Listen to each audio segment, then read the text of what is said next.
Praise the Lord. ஆண்டவர் இரட்சகர் இயேசுவின் நாமத்தில் அன்பின் வாழ்த்துக்கள். இன்றைக்கு கர்த்தர் கொடுக்கிற ஒரு தீர்க்க தரிசன வார்த்தை, இப்பொழுது எனக்கு இடங்கொடு.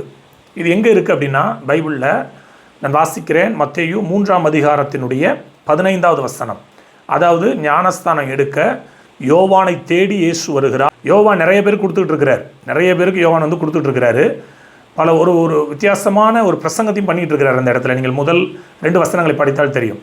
அப்போது இயேசுவை குறித்து அவர் சொல்லிக்கிட்டு இருக்கிறாரு. அந்த நேரம் கரெக்டாக இயேசுநாதர் வராரு. வந்துட்டு யோவானால் ஞானஸ்தானம் எடுக்கணும் அப்படின்ற ஒரு மிகப்பெரிய திட்டத்தோடு அவர் வருகிறார். யோவான் தடை பண்ணுறான். நான் உம்மிடத்தில் ஞானஸ்தானம் பெற நீர் என்னிடத்தில் எடுக்கலாமா அப்படின்னு அங்கே கேட்குறாரு.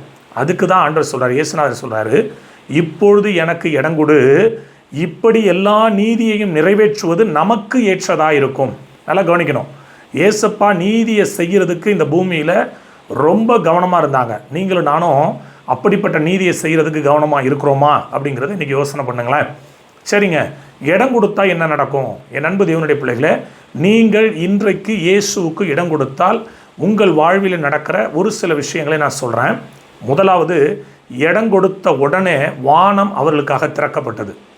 வானம் திறக்கப்படும். பைபிளில் அழகாக இருக்குது. 16ஆம் வசனத்தினுடைய மிடில் வானம் திறக்கப்பட்டது அப்படின்றது. இன்றைக்கி நான் ஒரு ப்ராஃபிட்டிக்கலாக சொல்லவா? நீங்கள் ஆண்டவருக்கு இடம் கொடுத்து, அவருடைய வார்த்தைக்கு இடம் கொடுத்து, அவருடைய நீதி உங்களுடைய வாழ்வில் நிறைவேற பிரயாசப்படுவீர்களே ஆனால், நான் சொல்கிற முதல் தீர்க்க தரிசனம், வானம் உங்களுக்காக திறக்கப்படும். இரண்டாவது, நீங்கள் அந்த வசனத்தை நீங்கள் வாசித்தீர்களே ஆனால், தேவ ஆவி புறா ரூபம் கொண்டு இறங்கி வந்தார். நல்லா கவனிக்கணும்.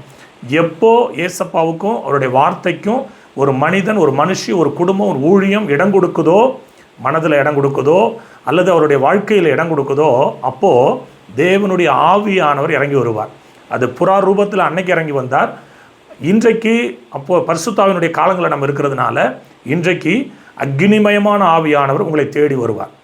இது ப்ராஃபட்டிக்கலாக நான் பேசுகிறேன். மூன்றாவது என்ன நடக்கும் அப்படின்னா, இந்த இயேசுநாதரை குறித்து பரலோகம் திறந்து ஒரு சத்தம் கேட்டது, இவர் என்னுடைய நேசகுமாரன். பாருங்களேன், ஒரு சத்தம் கேட்கும். கர்த்தருடைய வார்த்தை ஆம் என்றும் ஆமீன் என்றும் இருக்குது. இந்த செய்தியை கேட்டுக்கிட்டு இருக்கிற நீங்கள் இன்றைக்கு திறந்து உங்களுடைய இருதயத்தில் ஏசப்பாவுக்கு இடம் கொடுத்து பாருங்கள்.